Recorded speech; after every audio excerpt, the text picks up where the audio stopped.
Imagine navigating a college campus with thousands of students, flashing lights, and loud noises, all while depending on a white cane for safety.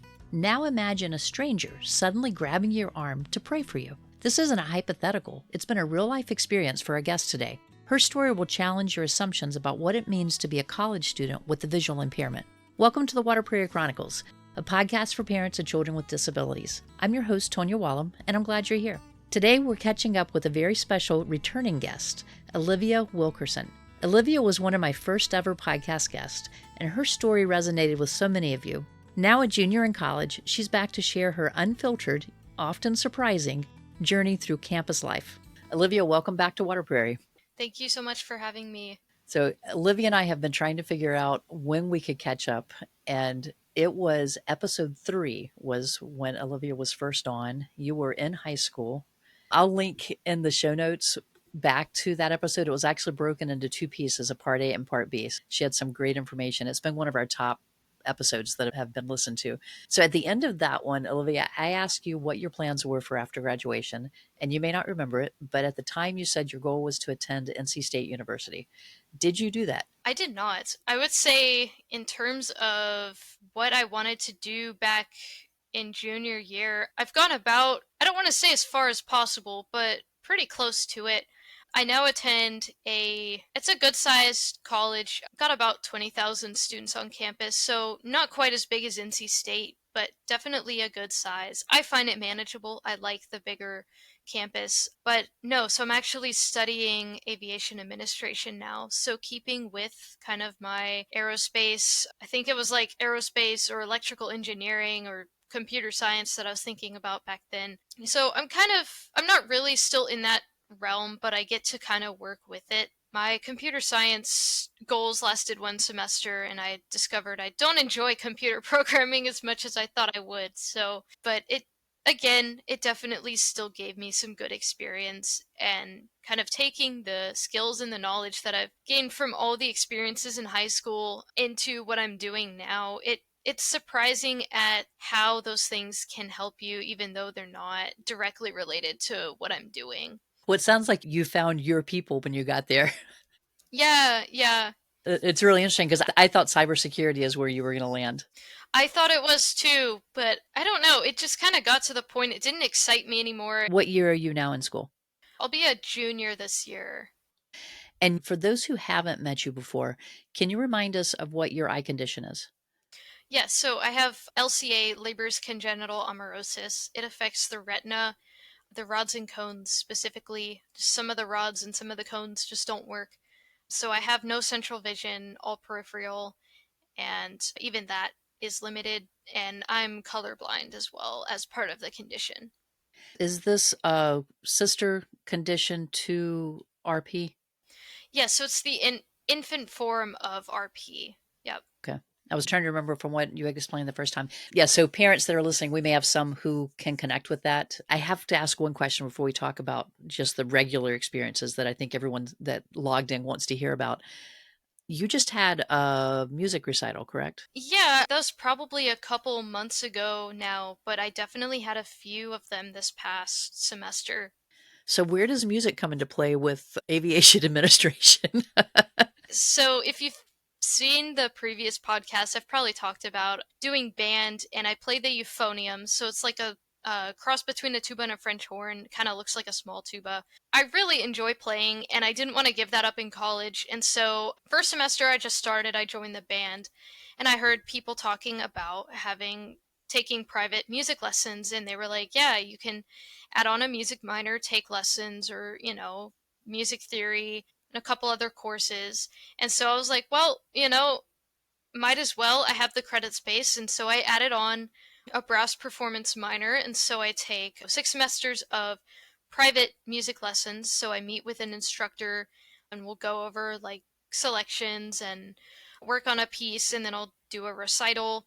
This past semester was actually my first time playing with an accompanist, which was really cool. This semester I'll actually get to learn all the woodwind instruments, and the next semester all the brass. So I get to kind of do a little bit of everything. It's obviously work, but it's nothing too difficult. Like, I would say On average, it's maybe 30 minutes a day in a practice room, which really is nice. You get to go into this soundproof room, shut the door, do your own thing. It's a nice kind of decompress, be alone, just you and the instrument, doing whatever. So I really enjoy it. And I would definitely recommend adding on a minor of something that you enjoy, whether it's art or music or, anything else. All right, so let's get into what some of your experiences have been. So you and I've talked a couple times since you started college, and early on, I think it might have been that first summer that you came home. We talked a little bit. You had shared some about some requirements on school on the campus where you were having trouble because it was almost like an unfair situation, and it was I believe it was a chapel situation where you were required to go, but you had to check in with someone when you got there.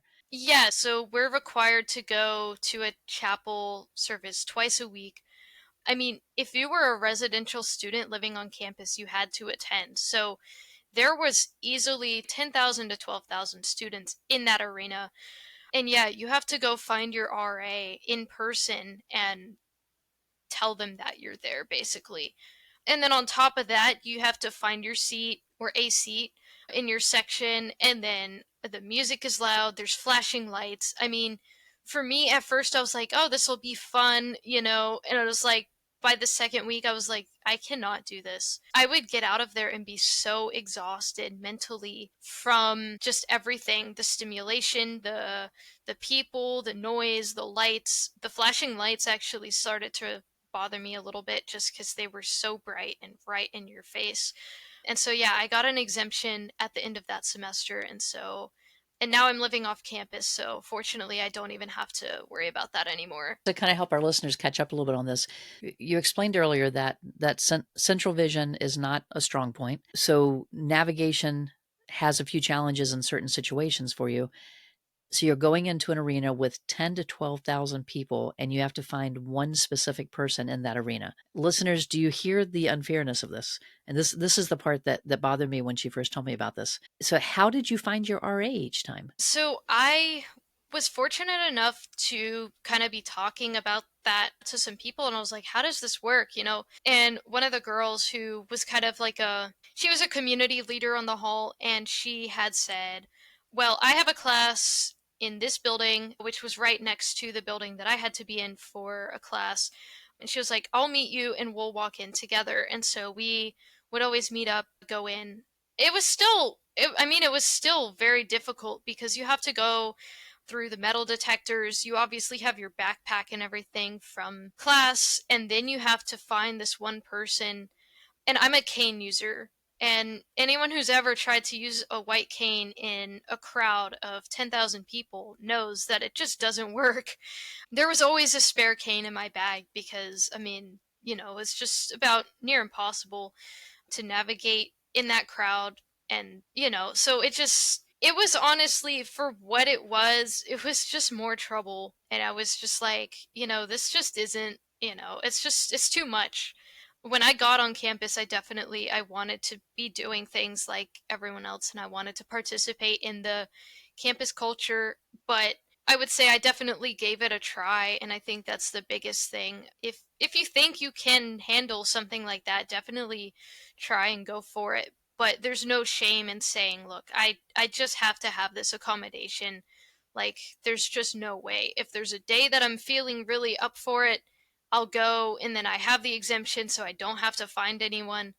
But at the same time, sometimes it's just you just gotta do it. So your advice would be to talk to your disability coordinator on campus ahead of time about things like that. Yeah, yeah, for sure. Because they're going to know how everything kind of runs on campus, and they can kind of give you some pointers. And that was definitely a big thing for me starting off in college, is like sometimes it's definitely about fair and equal access, but sometimes you just have to do what's best for you. And so for me, that was tuning in online versus going in person. And at the end of the day, if I'm completely out of energy by like lunchtime, well, I've got two or one or two more classes, so it was definitely affecting more than just that one event. And so I would say definitely prioritize what you need to do for your health and well-being, even if it is different than what everyone else is doing. Olivia's not going to a small school, but if you're going to a small school, sometimes they have these rules that are pretty rigid that are in place. And they may not have considered that sometimes there does have to be a deviation from that rule for this one situation. And I know that can be intimidating at times, especially if you're a freshman coming into school. But I would encourage parents and students together, when you're first talking to a school, go ahead and start finding out what that life is like and thinking through, like Olivia said, it's not just that moment in time that affected the rest of her day. So you still had a couple more classes by the time you're out, plus you have all your study time, and you still have to deal with mealtime and stuff like that are going to be more crowds and more chaos happening. Right. Yeah. Speaking of which, how did you learn to navigate the cafeteria on campus? Yeah, so the cafeteria, I'll get into this after I lay down the foundation, but past my first semester, I didn't end up going to the dining hall very often. At first, when I got on campus, I had orientation mobility and they oriented me to the dining hall. And I just found the places that I could go up, tell them what I wanted. I could look ahead online to see what each station was serving that day. I'm a creature of habit. I go to the same place and I get the same thing every time. Like if I'm going, I don't know, to Chick-fil-A, I get the same thing. If I'm going somewhere else, I always get the same thing. At the dining hall, it's the same. Like if I'm going to the deli, I know I'm getting a turkey and cheese sandwich with mayonnaise and tomato, and that's literally it. It will not change. That's just how I am. And so I already knew ahead of time at certain stations and everything what I was going to get. You know, I could plan ahead and be like, okay, I'm getting pasta today. I'm walking and I see a thing with silverware. I know I'll need a fork. You know, I'm a planner. I do things like that. But in terms of finding things, it really wasn't that difficult. And again, it's a college campus. There's always people around. At least, especially for my school, the dining hall was open all day, but they really didn't have food except for like from 7 to 9, 11 to 1, and like 5 to 7. Other than that, it was just like the one remaining hot dog that's been out for 4 hours, you know? So you had to go when everyone else was there. Otherwise, you just were out of luck. But as for the reason I didn't really go to the dining hall after that first semester, it was honestly just personal safety. I would sit down, I'd fold my cane, and people would come up to me. And a lot of the times it was, I want to pray for your healing. But they would always do it in very inappropriate ways. And, you know, it was always when I was seated, I was cornered. And in a dining hall situation, someone coming up to someone else and talking is not an uncommon thing. And so no one's really going to think twice about, you know, what that person could be doing or saying. And so for me, it was just easier to go to the independent locations on campus. They had like a Chick-fil-A, a Dunkin' Donuts. There's about 6 other places. And so some of them were on my meal plan. So it was like, you know, I might as well. Like, to me, it was a no-brainer. It's like, this is on my meal plan. I don't have to, you know, deal with these people. You know, it was just what I did. So, yeah. But again, everything is pretty much on an app now, so you can order ahead. The people are pretty understanding. Like, some of the places had those kiosks, and I'd just be like, look, I can't use the kiosk. I'm just gonna, you know, tell you what I want. And they were able to put it into the thing, and you know, I'd swipe my student ID to pay for the meal or whatever, and it was fine. Okay, so that, and there should be some type of orientation wherever they're going to school to, at least I would hope that they'd have the cafeterias open so that they could go through while their parents are with them before everybody goes home and they're left by themselves. Yeah, because that's what I did. I had orientation and mobility, and then my mom was there with me for like another like day or so, and so that evening she was like, "Okay, we're gonna go into the dining hall. You're gonna do everything independently, and then if there's any issues or something we need to work on really quick, I'm still here and we can work on it." And so, yeah, just like a test run before, you know, I was there by myself. But yeah, that's definitely usually open by the time you get there. So there's like no reason you shouldn't be able to go in and get oriented. And again, that's something you can talk with the disability office about. Just be like, look, I need to become familiar with this area. Is there any way I can get in here? And, 9 times out of 10, there's no reason why you can't. And so they just were like, sure, and it's fine. So your vision and Emily's vision, listeners, my daughter is Emily. You're very different in your amount of functional vision. But with Emily, even with low vision, we did the same thing. And it was too intimidating for her to just be left and figure it out on her own. So she and I went through and did those things the same as we had done every year in school before she graduated to kind of figure out the layout of, and for her to start problem solving. When I get to a menu that I can't see, how am I going to do this? So, and a lot of it is online now, which helps a lot. Yes, I would say of all the places I had to get oriented to on campus, the dining hall was definitely the hardest because, I mean, people are just going in every direction. They're obviously looking at the food choices rather than what's in front of them. There's signs and line things and chairs and cones and it's just there's a lot going on and there's a lot of noise. Yeah, it's definitely a bit of a chaotic environment. Because a lot of our listeners may be looking at smaller campuses, and some of those campuses may be Christian campuses, I'd like to, if you're okay with it, ask you a little bit more about those well-meaning students who wanted to pray for you. How did you handle that situation? Because I believe it happened more than just in the cafeteria for you, didn't it? It did. It happened all over campus, and I would say I I like to think the best of people. And I actually ended up going to a school counselor about this because I was like, I just have no idea how I'm supposed to even go about this. Like someone would come up to me and say that, and it's like I've had it happen before, but it's so unexpected and, just out of the blue. And she's like, yeah, what's happening is you're getting your fight or flight response because, it's unexpected. And to you, it's a little odd, because it's not how you see yourself and your vision, but to them, it's a perfectly, something that they want to ask.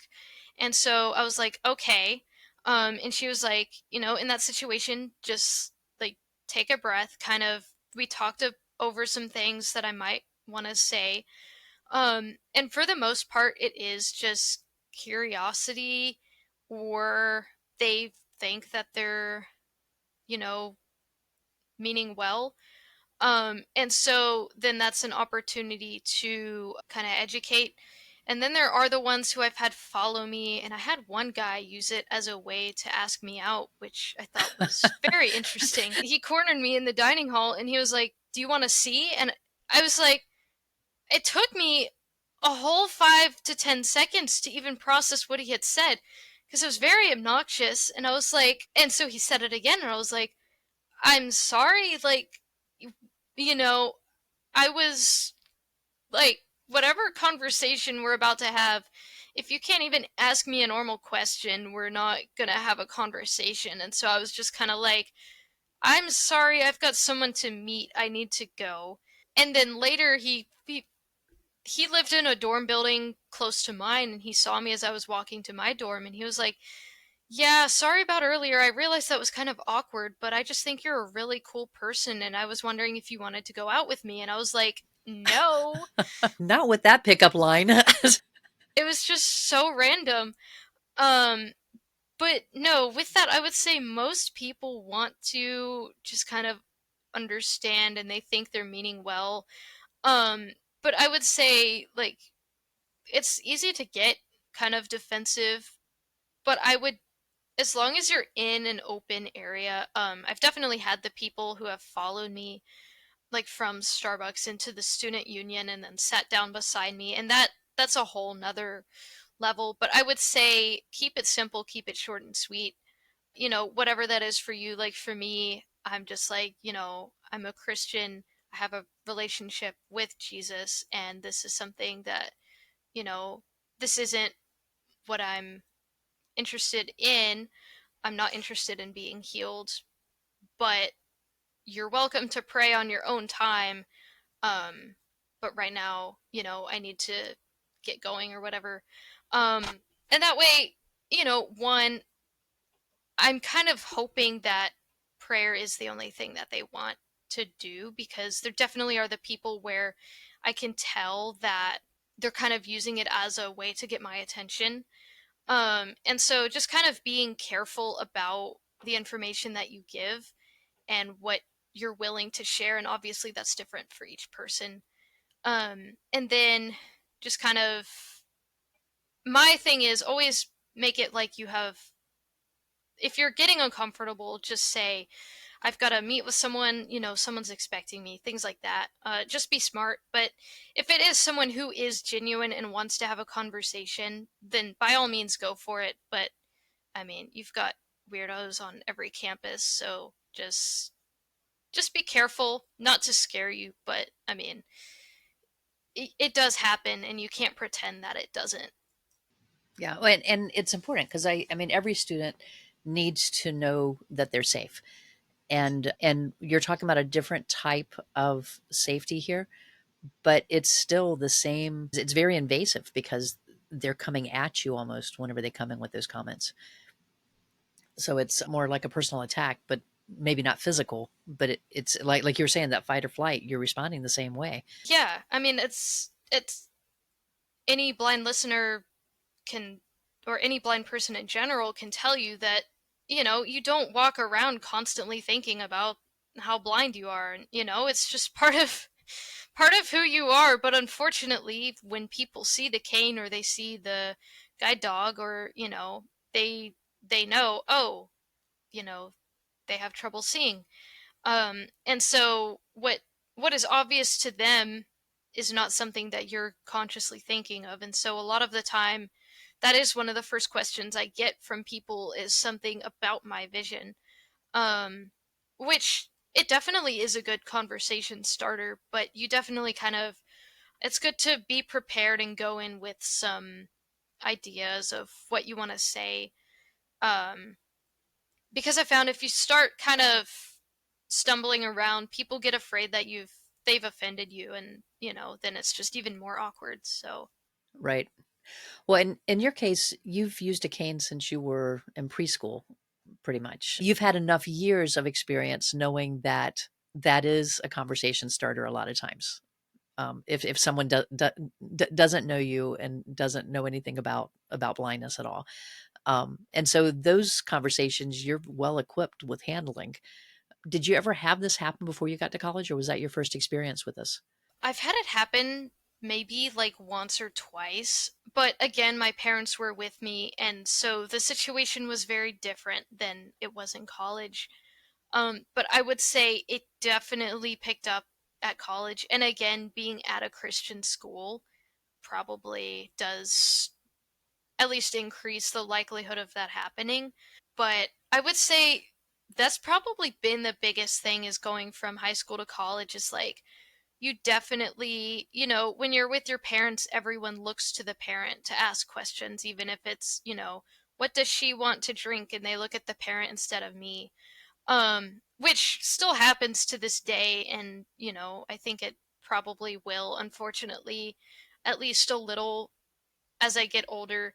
But I would say at college, because I'm not always with someone, I do now have to face the full kind of brunt of the question. And not only answer the question in a way that, satisfies them without giving too much information, or, you know, too little, depending on the situation, but also ensuring my safety of, like, I had this one guy like grab me and try and talk to me. And that was a quick, I need to be somewhere, someone's expecting me, walking out, making sure I'm not being followed, taking a slightly different path than I typically would, just to be safe, and then going to wherever it was I was going. And so, yeah, just kind of things that you now have to think about, that I had thought about in high school, but haven't given much thought, or even some things that I just had never considered. Right. It actually brings up a question I want to ask, or maybe just take advantage of the opportunity here. Our listeners who are parents who are fully sighted or just listening because they're curious, what would you tell them is the best way to approach someone? Grabbing you like that was not the right answer. Yeah, no, please do not touch either me or my cane. To me, my cane is, I mean, it's always in my right hand if I'm going somewhere. So it's basically just a second limb or, another limb, I guess. Um and if anything, if you touch my cane, I'm going to be really upset with you because, just don't. Um I would say, like, yes, you're trying to get their attention, but I wouldn't say like, "Hey, person with the cane," say like, "Hey, you know, person with red hair," some distinguishing characteristic. Um, and again, if you're within somewhat close contact with the person, we can usually tell by the way the voice is directed if someone's talking to us. And again, if we don't respond, just say hey again, and then at least for me, that's kind of my cue. Like, okay, no one else responded. They're probably talking to me. And then again, if you know the person's name, obviously saying, hey, it's so and so. And even a couple times after you've met them, because on a college campus, especially, you meet so many people in such a short amount of time. And for me, I recognize people based on their voice. And so that's a lot of voices to learn and keep track of. And so, kind of being like, hey, it's so and so, at least for the first few times you meet, helps build that connection. And then eventually, you know, I'll have it. Um, but yeah, I would say starting out, distinguishing characteristic or name if you know it. And then if you're entering a building at the same time, how can they best assist going in and not be in the way? I would say the biggest thing is with the doors, if you're holding the door for me, especially, I've noticed it a lot more if I'm coming out and someone's coming in, or if I'm coming in and someone's coming out. Because then it's typically, for me, it would be the left hand door rather than the right. Well, sometimes I don't see that it's open until I'm already halfway through the door.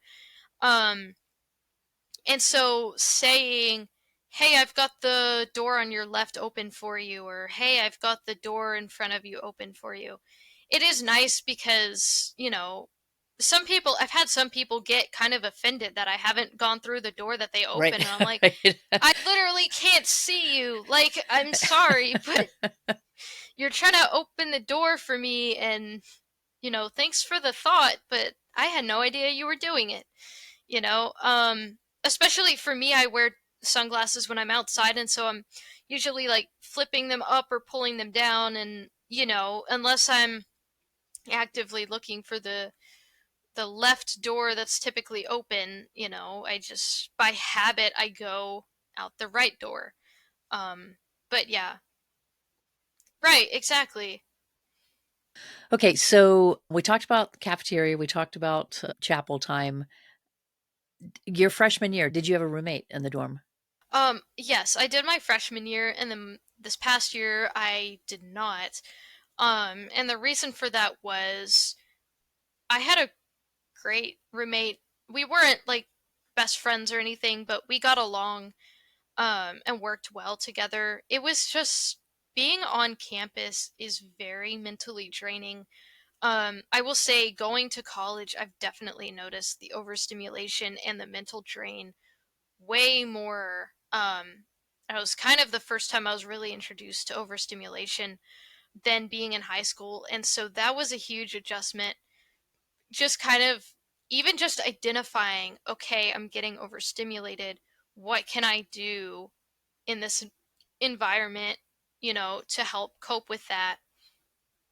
And so having this single occupancy dorm room helped, because, so for the building I was in both years, the bathroom was attached to the room, so I didn't have to share the bathroom with anyone either. They called it hotel style. No, it was just, yeah, it was basically like a hotel room is about kind of what it was like. And so having kind of my own space that, I knew exactly where everything was.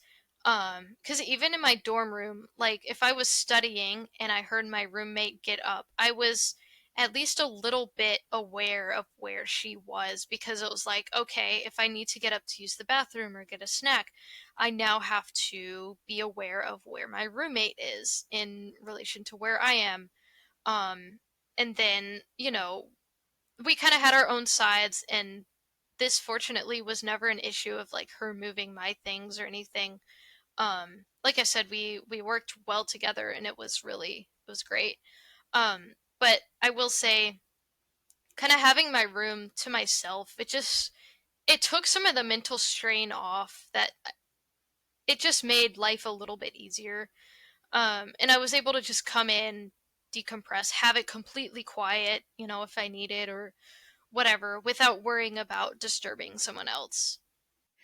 So you're reminding me of when Emily was in preschool. I would pick her up. Was it preschool or kindergarten? It was kindergarten. It was a half day kindergarten. I would pick her up from school at noon, and she'd be fine until I would get her, and then she would be screaming all the way to the car from there. And it was so out of character for her.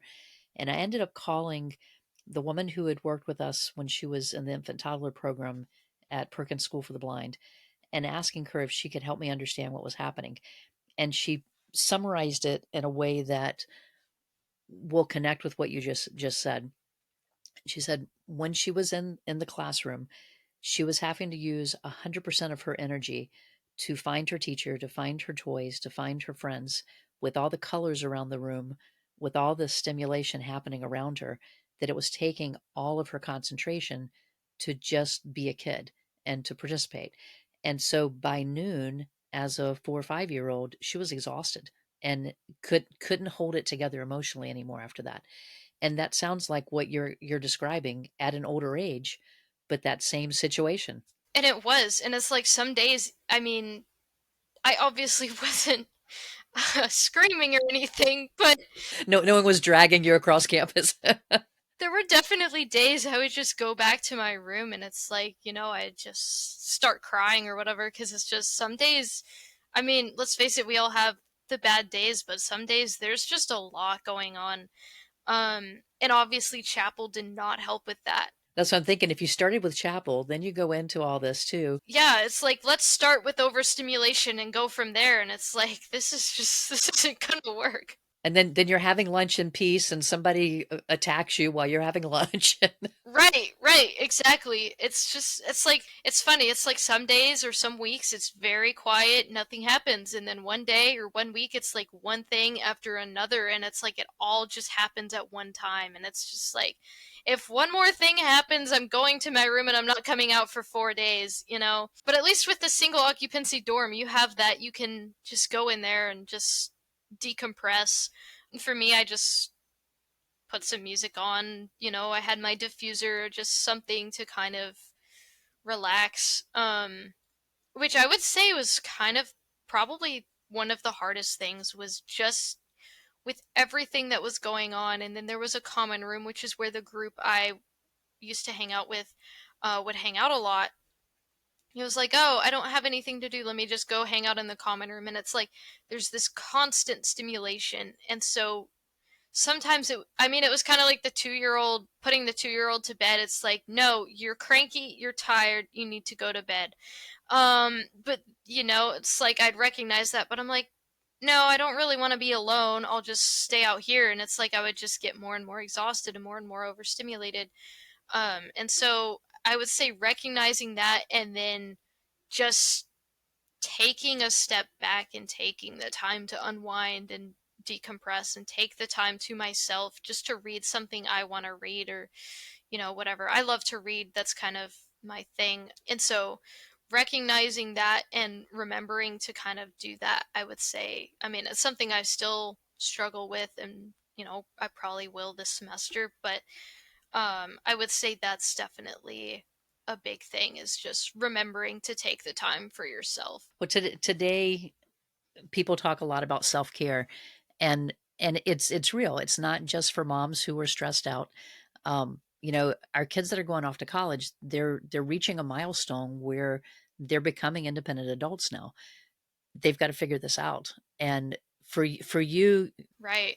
And it's definitely not easy. Yeah. yeah, and for you, you needed more downtime, more quiet time. The next student who is blind may need more conversation time with their peers. So for them, that common room might be their safe place that they need to go to. So, listeners, it's not going to be the same for everyone, but help your child figure out where their safety net's going to be while they're still getting adjusted to campus so that they can not get to the point where they're just on that total meltdown as my daughter was in kindergarten. Yeah. Because no one on campus is going to deal with that for them. So. Right, right, exactly. Um, but no, I would say it's like for me at least being in an online school, I would go to band and swim and stuff in the afternoons, but it's like, okay, I was out for 4, maybe 5 hours, and then I would just come back home and I'd read or do whatever. And so I wasn't really forced to face that. And if I was exhausted or overstimulated, okay, it was one day, I go to bed, I wake up, I'm fine. But when it's day after day after day after day, it starts to build and kind of, it becomes pressure. And when you're trying to study and, think clearly and everything, it kind of snowballs. And so just kind of finding that space and, just kind of taking the time to yourself or with a few friends who are who understand and who get it and who you can just be like, let's go for a walk or something, or let's go, I don't know, listen to music or whatever, just to kind of break things up. It's also just very easy to get into kind of a monotonous routine of wake up, school, study, hang out, go to bed. You got to mix it up a little bit. So we've talked about everything but school so far in this conversation. So we have to get to actual school things. Um, so did you meet with disability services or whatever the name of that office is for your school? Did you meet with them before you got to school, or did you wait till you got there? I did. So I met with them. I would say for me, I went in as a cybersecurity major. So I definitely had to deal with like the calculus and the computer programming and all this stuff. And the disability services at my school has been absolutely incredible. I know I've told them a couple times, I'm like, it's almost unheard of in the blind community to have such supportive people working with you. Um, and now that I've switched to aviation administration, I really haven't needed them that much. A lot of the courses all have a Canvas course. So kind of like in online school, all your classes are on an online platform. Well, it's kind of the same way at college, except now you just go to an in-person lecture. But like all your homework and stuff is on that learning management system, whether it's like Canvas or Blackboard or whatever. Our school uses Canvas, and recently now a lot of their textbooks are also on the Canvas platform digitally, and so they're accessible, which even like a year ago was probably my biggest struggle, was finding the accessible textbooks, but a lot of them are now digital, either on Canvas or some other platform, Bookshare, Kindle. I've found Kindle to be very useful. It's a little quirky with the screen reader sometimes, but you're at least able to read the textbook and get the information. Um, and so, but I would say talk to the disability services from the beginning. Tell them kind of what you want to do. Maybe talk to them about some of the courses you're going to have to take, especially if it is a STEM, computer science, engineering, technology, math, where there's going to need to be a lot more preparation, like tactile graphics for math or things like that. Alternative testing software thing, that's obviously going to take more preparation, but for me it hasn't really been that difficult. I would say really the only accommodation I use is like the testing center for exams. And even that I haven't really had to use that much because a lot of the exams you have plenty of time. And it's obviously going to look different for each person.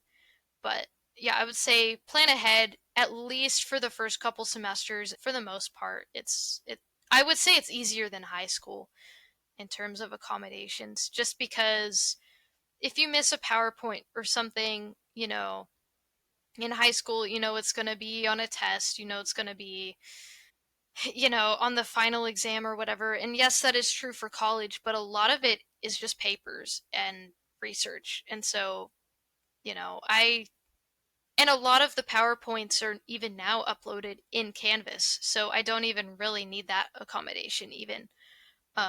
And if I do, I just communicate directly with the professor. Hey, I noticed you had a graph on this PowerPoint. Would you be able to go over that with me really quick? And then they're just explaining it, and I'm just taking notes. And, then I have the information I need. And it didn't take 3 weeks or, however long through the professor in the disability office and, you know, whoever else. So Now, you're a Braille reader. Have you used Braille in school? not a lot, only for sheet music. Well, because you were talking about the screen readers and all, I wondered how much was just using the digital versions of everything. I do a lot of that auditorily. I can connect even like a braille display to my laptop. I do use my braille display for note taking in class because it's a braille note taker, so I don't have to listen to a screen reader and a professor at the same time, which is really nice.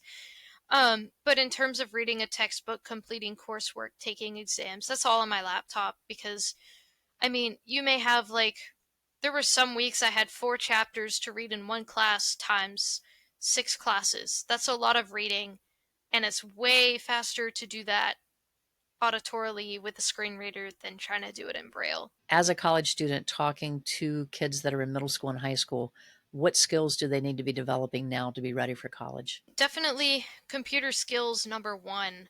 Um, and just some, you don't have to be an expert, but getting or at least understanding a basic OCR software, how to kind of at least figure out or understand different softwares. I've had to do like some videos for my music theory and then compile them into a single video. Being able to just figure out things like that. Because sometimes it's just going to be easier for you. Like for me, I stumbled across the Kindle books because I discovered the way I was doing a textbook wasn't really working. And I was like, okay, I'm, you know, a week or so into the semester, I'm just going to look around. And I found a Kindle book. And I must have sat there for probably an hour and a half figuring it out. But once I figured it out, I was good to go. And so having kind of an understanding of the different options out there for things like that, because sometimes it's just going to be easier for you to troubleshoot on your own and figure it out because you know what's best for you. And when it has to go through an office, sometimes it just takes longer. And when you have assignments and things, it's got to be done. So I would say, yeah, just being familiar with what's out there, staying current on it, and kind of just learning what works best for you and playing around with different formats or techniques or, things like that. Um, while, like, especially in middle school or early high school, while things are still going slowly because college courses fly by for sure. And so you definitely kind of want to be more efficient and know what works best for you because the disability office isn't going to send a TVI to be like, okay, it looks like you're doing this, this, and this in this class. I brought this, you know, I've got this software where, this is how you're going to do these assignments. No one's going to do that. So you kind of need to know what works best for you, have a basic understanding of like Word, PowerPoint, Excel, and if your school doesn't use any sort of learning management system, maybe take an online course just to become familiar with it. Canvas, I would say, is a big one, and it's definitely the most accessible. I haven't run into hardly any issues. And if I have, there's been another workaround, so it hasn't been that big of a deal. But yeah, I would say definitely just kind of being familiar with some of those things. I want to move into our Day with the Life segment because we have some special questions I'm going to ask you at the end. This season, listeners, we've been asking each of our guests just to talk about some things about things that they do on a daily basis. And it's a way for you to get to know the guest a little bit better, but also a way for us to address the topic a little bit more too. So, Olivia, what's one essential piece of technology or adaptive equipment that you can't live without for your daily college routine, and why? Definitely my laptop. I mean, but that's kind of a no-brainer, and that's kind of every college student. I would say second, probably I personally love the Meta Ray-Ban glasses. Um, because they can do so much. They can read. Earlier, I was talking about the way I was reading a textbook wasn't working out, and that's how I found Kindle. Well, I was actually using the Meta Ray-Ban glasses to read one of my textbooks, and it worked great on one of them because it was kind of more, it was a smaller little like booklet type thing, and it was the pages were smaller, the print was a little bigger, and it wasn't so chaotic. But then this other book was like a bigger textbook, and there was just too much going on, and it kind of just, it couldn't handle the load, so it just kept crashing. And so that's what prompted me to have to look for an alternative format. But I found them useful. Anything from like planning an outfit, like putting an outfit on, standing in front of a full length mirror with the glasses on and saying, hey, does this go together? Or, what shoes could I wear with this outfit? Because then it can just see your reflection and look at the outfit and go, yes, this goes together. Or, no, those colors don't complement each other or whatever. And just reading different signs and things like that, I would say they can do so much, and they're constantly updating them. So they're definitely very helpful. Is that a product that's easy to get today, or is it still hard to find? Yeah, you can get them at almost like a Sunglass Hut, or like Target has them. I think that's where I got mine.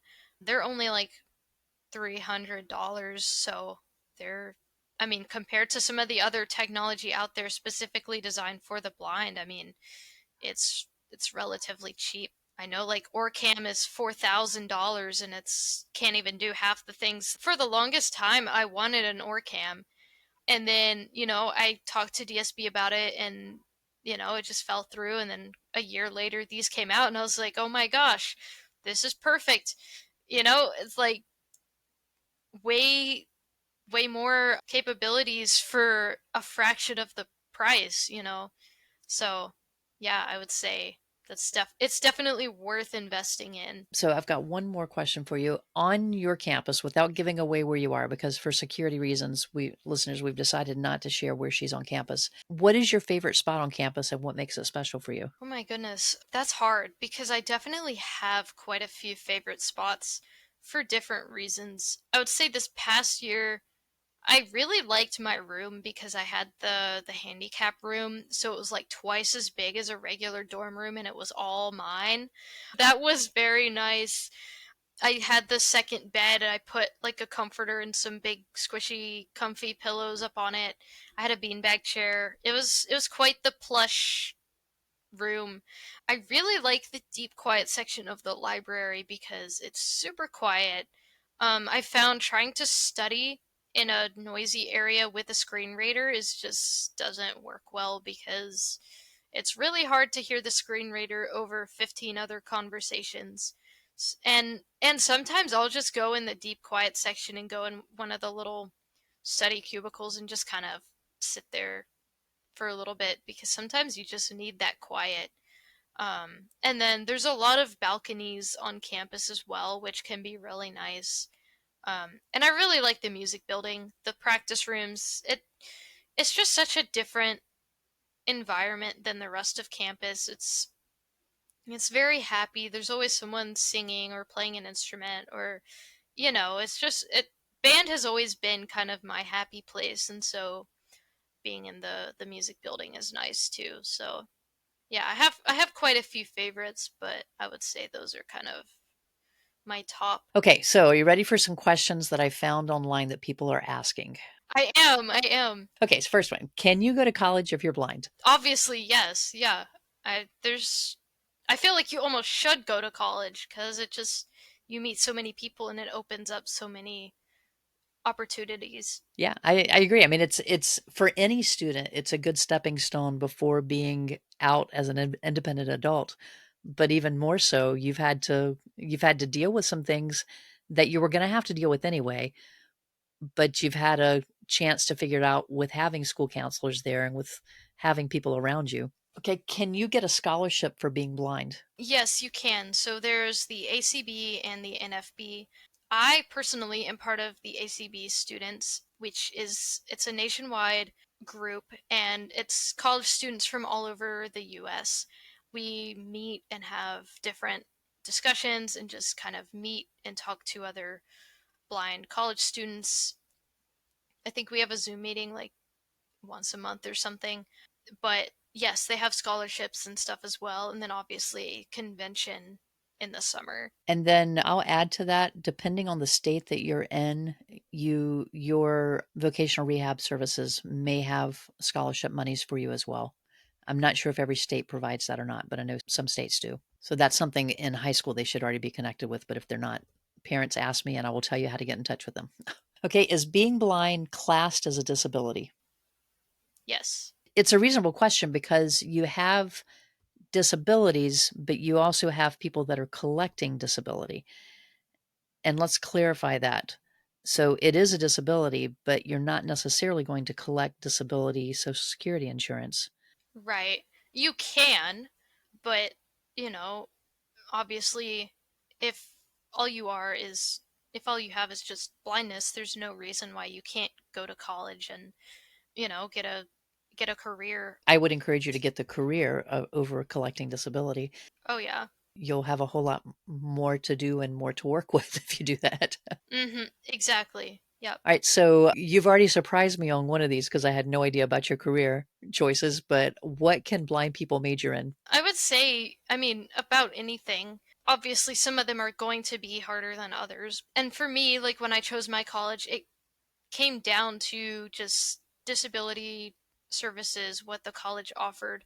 Starting out, I applied to probably 10 or 12 different colleges because I wasn't sure what I knew kind of where I wanted to end up, but I didn't know, 100%. And obviously, even that, you know, I didn't end up at NC State, which is where I thought for sure I was going to end up going. So, giving myself the options to really look at, okay, I don't exactly know if I want to stay in cybersecurity. This school has a lot of other options that I can think about, look at, and they're pretty accessible campus and their disability office is great.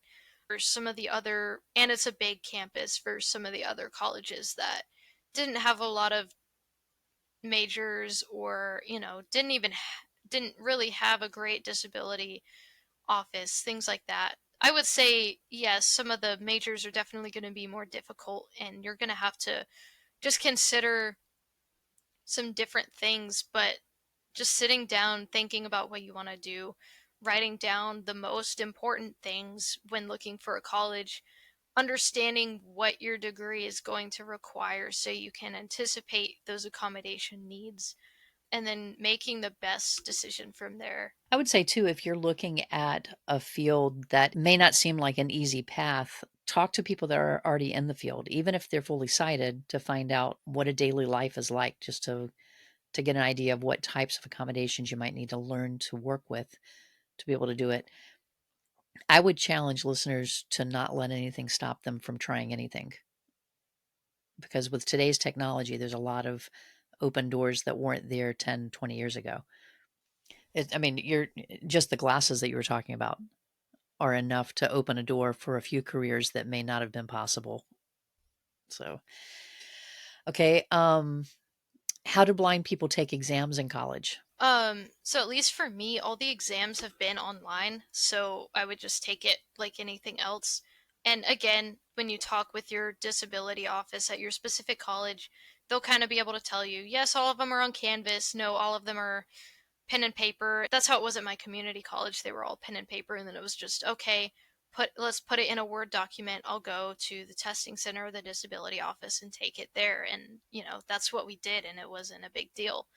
So, yeah, again, it's just talking with the disability office about kind of what things are like, not just discussing accommodations, but what is the primary learning management system? Are there any required things I'll have to attend? And again, doing research on the college as well, because obviously chapel was a thing, and different things like that. And so just kind of scoping out the campus just like anyone else would, figuring out, is this gonna pose a challenge or a barrier, and if so, how are we gonna work around it? Or if you're narrowing down the colleges, is this something even worth trying to figure out, or should I just go to this university? Sometimes it's just choosing your battles. Each college is going to have its challenges, but you just got to figure out what you're willing to work with, and what you're able to handle. Do blind people struggle with math? I would say not in the sense that blind people just don't have the math brains, but it's more of the sense of access to the material.